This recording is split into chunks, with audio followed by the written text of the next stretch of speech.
Hi dear friends, welcome back. നമ്മുടെ +1 business studies ഈ വരാൻ പോകുന്ന മോഡൽ എക്സാമിനേഷന് വേണ്ടിയിട്ട് നമ്മൾ പ്രിപ്പയർ ചെയ്യാൻ വേണ്ടിയിട്ട് പോവുകയാണ്. അപ്പോൾ ഓൾറെഡി 1 മാർക്കിന് കഴിഞ്ഞ വർഷം ചോദിച്ച മോഡൽ എക്സാം ക്വസ്റ്റ്യൻസ് നമ്മൾ കണ്ടു, അതിന് ഉത്തരങ്ങളൊക്കെ മനസ്സിലാക്കി. ഇനി നമ്മൾ നോക്കാൻ വേണ്ടിയിട്ട് പോകുന്നത് 2 മാർക്കിന് നിങ്ങൾക്ക് കഴിഞ്ഞ വർഷം ചോദിച്ചിട്ടുള്ള ചോദ്യങ്ങൾ ഏതൊക്കെയാണ്, അവയ്ക്ക് നിങ്ങൾ എന്തൊക്കെയാണ് കൃത്യമായിട്ട് ആൻസർ ചെയ്യേണ്ടതെന്നൊക്കെയാണ് ഇനി പറയാൻ വേണ്ടിയിട്ട് പോകുന്നത്. അപ്പോൾ നിങ്ങൾ മറക്കാതെ നോക്കിക്കോളൂ, നമ്മുടെ ബിസിനസ് സ്റ്റഡീസിൻ്റെ എക്സാം മോഡൽ എക്സാം വരുന്നത് 16-ാം തീയതിയാണ് കേട്ടോ. അതും രാവിലെയാണ് ബിസിനസ് സ്റ്റഡീസിൻ്റെ എക്സാം വരുന്നത്, 16-ാം തീയതി. അപ്പോൾ നന്നായിട്ട് ശ്രദ്ധിക്കുക. 2 മാർക്കിന് നമ്മളോട് ചോദിച്ച ക്വസ്റ്റ്യൻസ് എന്തൊക്കെയായിരുന്നു മക്കളെ? നമുക്ക് നോക്കാം എന്തൊക്കെയായിരുന്നു എന്ന്. 1, list out any 2 features of A joint stock company. ഒരു ജോയിൻറ്റ് സ്റ്റോക്ക് കമ്പനിയുടെ ഏതെങ്കിലും 2 ഫീച്ചേഴ്സ് എഴുതാൻ വേണ്ടിയിട്ടാണ് പറഞ്ഞത്. നമ്മുടെ ചാപ്റ്ററിൻ്റെ പേരെന്താണ്? Forms of business organisation. So നമുക്ക് എന്തൊക്കെ പറയാം? Artificial person, separate legal entity, formation, succession, control, liability, ഇതെല്ലാം പറയാവുന്നതാണ് ഒരു ജോയിൻറ്റ് സ്റ്റോക്ക് കമ്പനിയുടെ കേസ് പറയുമ്പോൾ.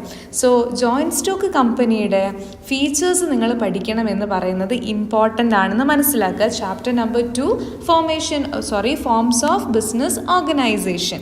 ഈ ഒരു ചാപ്റ്ററിൽ നിന്നാണ് ജോയിൻറ്റ് സ്റ്റോക്ക് കമ്പനിയുടെ ഫീച്ചേഴ്സ് നിങ്ങൾ പഠിക്കേണ്ടത്. ക്ലിയർ അല്ലേ? 2ാമത്തെ ചോദ്യം നോക്കാം. What do you mean by social responsibilities of business? ഒരു ബിസിനസ്സിൻ്റെ സാമൂഹിക പ്രതിബദ്ധത എന്നതുകൊണ്ട് നിങ്ങൾ എന്താണ് ഉദ്ദേശിക്കുന്നത് എന്നാണ് ചോദിക്കുന്നത്. അവിടെ നമുക്ക് എന്ത് പറയാം? Social responsibility refers to the obligations of the businessman which are desirable in terms of the objectives and values of our society. നമ്മുടെ സമൂഹം ഒരു ബിസിനസ്സിൽ നിന്ന് ആഗ്രഹിക്കുന്ന, ഡിസയർ ചെയ്യുന്ന കുറച്ച് ഉത്തരവാദിത്തങ്ങളും ഒബ്ലിഗേഷൻസ് ഒക്കെ ഉണ്ട്. സൊസൈറ്റിയുടെ വാല്യൂസിനെയും ഒബ്ജക്റ്റീവ്സിനെയൊക്കെ പ്രൊട്ടക്റ്റ് ചെയ്യുന്നതും റെസ്പെക്റ്റ് ചെയ്യുന്നതുമായിട്ടുള്ള അങ്ങനെയുള്ള കാര്യങ്ങൾ ബിസിനസ് ചെയ്യുന്നതിനെ വിളിക്കുന്ന പേരാണ് സോഷ്യൽ റെസ്പോൺസിബിലിറ്റീസ് ഓഫ് ബിസിനസ് എന്ന് പറയുന്നത്. ക്ലിയർ അല്ലേ? So social responsibility of business എന്ന ചാപ്റ്റർ നന്നായിട്ട് പഠിക്കുക. അതിൽ നിന്നും സോഷ്യൽ റെസ്പോൺസിബിലിറ്റിയുടെ മീനിങ് കൃത്യമായി മനസ്സിലാക്കുക. എന്താണ് സോഷ്യൽ റെസ്പോൺസിബിലിറ്റി? സാമൂഹിക പ്രതിബദ്ധത എന്നതുകൊണ്ട് എന്താണ് ഉദ്ദേശിക്കുന്നത്?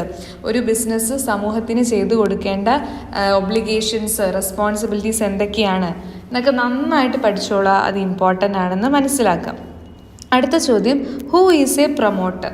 ഒരു പ്രൊമോട്ടർ എന്നതുകൊണ്ട് എന്താണ് ഉദ്ദേശിക്കുന്നത്, അല്ലെങ്കിൽ ആരാണ് ഒരു പ്രൊമോട്ടർ? നമുക്ക് ഫോമേഷൻ ഓഫ് എ കമ്പനി എന്ന് പറഞ്ഞ് പഠിക്കാനുള്ള ഒരു ചാപ്റ്ററിൻ്റെ 7ാമത്തെ ചാപ്റ്ററാണ്. ഈ 7ാമത്തെ ചാപ്റ്ററിൽ ആരാണ് പ്രൊമോട്ടർ എന്ന് തുടക്ക ഭാഗത്തിൽ തന്നെ പറയുന്നുണ്ട്. ആരാണ്? The person who perform the work of promotion and bring an enterprise into the existence are known as promoter.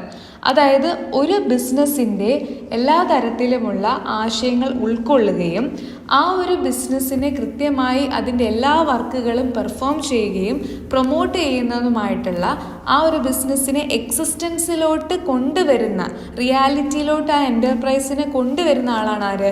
Promoter എന്ന് പറയുന്നത്.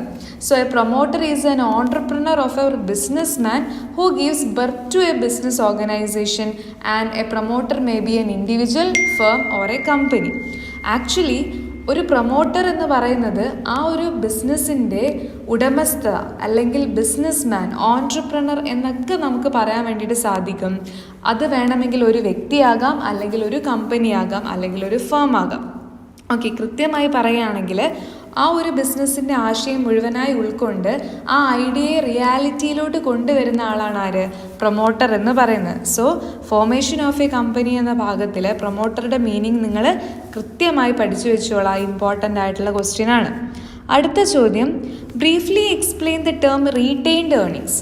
റീറ്റെയിൻഡ് ഏർണിങ്സ് എന്ന് പറഞ്ഞിട്ടുള്ള ഭാഗം എവിടെയാണ് നമുക്ക് പഠിക്കാനുള്ളത്? സോഴ്സസ് ഓഫ് ബിസിനസ് ഫൈനാൻസ് എന്ന ഭാഗത്തിലാണ് നമുക്ക് റീറ്റെയിൻഡ് ഏർണിങ്സ് പഠിക്കാനുള്ളത്. അപ്പോൾ എന്താണ് മക്കളെ retained earnings? A company generally does not distribute all its earnings amongst the shareholders as dividend. A portion of the net earnings may be retained in the business for the use in the future. This is known as retained earnings. അതായത് സിമ്പിളായിട്ട് പറയുകയാണെങ്കിൽ ഒരു business അവർക്ക് കിട്ടുന്ന ലാഭം മുഴുവൻ അവരുടെ share ഹോൾഡേഴ്സിന് ഡിവിഡൻ്റായിട്ട് കൊടുക്കില്ല. അതിന് പകരം അവരെന്ത് ചെയ്യും?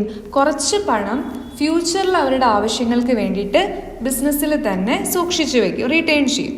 ഈ ഒരു ഭാഗത്തെ വിളിക്കുന്ന പേരാണ്, ഈ സൂക്ഷിച്ചു വയ്ക്കുന്ന കരുതൽ ധനത്തെ വിളിക്കുന്ന പേരാണ് retained earnings.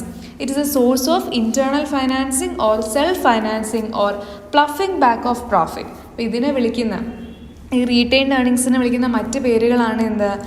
Internal financing, self financing or ploughing back of or ploughing back of profit എന്ന് പറയുന്നത്. മാത്രമല്ല ഇതിന് എന്ത് വേണ്ട? ഇതിന് കോസ്റ്റ് ഓഫ് ക്യാപിറ്റൽ ഇല്ല. ഓക്കെ, റെഡി അല്ലേ? അടുത്ത ചോദ്യം, suggest any 2 products suitable for vending machine. Vending machine suitable ആയിട്ടുള്ള ഏതെങ്കിലും 2 പ്രൊഡക്റ്റ് പറയാനാണ് പറഞ്ഞിട്ടുള്ളത്. ഏതൊക്കെയെന്ന് പറയാം? നമുക്ക് മിൽക്ക് പറയാം, കോഫി പറയാം, ഐസ്ക്രീം പറയാം, ചിപ്സ് പറയാം. ഇതെല്ലാം അതിന് പെർഫെക്റ്റ് എക്സാമ്പിളാണ്. വെൻഡിങ് മെഷീൻസിന് സ്യൂട്ടബിൾ ആയിട്ടുള്ള പ്രൊഡക്ട്സ് ചോദിച്ചാൽ, ഫോർ എക്സാമ്പിൾ നമ്മൾ എന്തെങ്കിലും കാർഡോ അല്ലെങ്കിൽ ഏതെങ്കിലും തരത്തിലുള്ള ടോക്കണോ നമ്മൾ ഇട്ട് കൊടുക്കുമ്പോൾ അതിൽ നിന്ന് നമുക്ക് എന്ത് കിട്ടും? ഒരു പ്രൊഡക്റ്റ് കിട്ടും. അങ്ങനെയുള്ള മെഷീൻസിനാണ് വെൻഡിങ് മെഷീൻ എന്ന് പറയുന്നത്. ATM ഒക്കെ ഒരു വെൻഡിങ് മെഷീൻ ആയിട്ടാണ് പരിഗണിക്കുക. നമ്മൾ ATM കാർഡ് ഇൻസേർട്ട് ചെയ്ത് കൊടുക്കുന്ന സമയത്ത് കൃത്യമായി പിന്നെ അടിച്ചു കൊടുത്ത് എമൗണ്ട് അടിച്ചു കൊടുക്കുമ്പോഴാണ് നമുക്ക് അതിൽ നിന്ന് പണം കിട്ടുന്നത് അല്ലേ? അതുപോലെ തന്നെ അതേ മെക്കാനിസം യൂസ് ചെയ്യുന്ന മറ്റ് പ്രൊഡക്ട്സുകൾ ഏതൊക്കെയാണ്? നമുക്ക് മിൽക്ക്, കോഫി, ഐസ്ക്രീം, ചിപ്സ് ഒക്കെ ഇതിന് എക്സാമ്പിളായിട്ട് പറയാം. ഈ ഒരു ഭാഗത്ത് 2 മാർക്കിന് നിങ്ങളോട് ചോദിച്ച ഈ ഭാഗത്തെ അവസാനത്തെ ചോദ്യം എന്ന് പറയുന്നത്, list any 2 benefits of E business. ഈ ബിസിനസ്സിൻ്റെ ഏതെങ്കിലും 2 ബെനിഫിറ്റ്സ് പറയാനാണ് പറഞ്ഞിട്ടുള്ളത്. നമുക്ക് എന്തൊക്കെ പറയാം? Is of formation and lower investment requirement, convenience, high speed, global reach and access, movement towards paperless society. അപ്പോൾ ഈ ബിസിനസ് കൊണ്ട്, ഇലക്ട്രോണിക് ബിസിനസ് കൊണ്ട് ഒരുപാട് ബെനിഫിറ്റ്സ് ഉണ്ട് അല്ലേ? നമുക്ക് വൈഡ് വെറൈറ്റി ഓഫ് പ്രൊഡക്ട്സ് കിട്ടും, നമുക്ക് പെട്ടെന്ന് തന്നെ അത് കിട്ടും, നമുക്ക് കൺവീനിയൻ്റ് ആണ്, ഗ്ലോബലി റീച്ച് കിട്ടും. അങ്ങനെ ഒരുപാട് കാര്യങ്ങൾ അതിൻ്റെ ഇമ്പോർട്ടൻ്റ് ആയിട്ടുള്ള ബെനിഫിറ്റ്സ് ആണ്.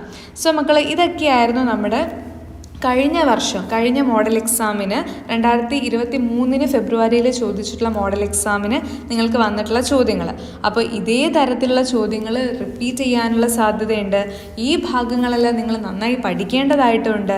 അപ്പോൾ മക്കളെ, നന്നായിട്ട് പഠിച്ചോളൂ. നമ്മുടെ ചാനൽ സബ്സ്ക്രൈബ് ചെയ്യാത്തവരാണെങ്കിൽ പെട്ടെന്ന് തന്നെ സബ്സ്ക്രൈബ് ചെയ്ത് വെച്ചോളൂ. നിങ്ങൾക്ക് തീർച്ചയായും യൂസ്ഫുൾ ആയിരിക്കും. Thank you.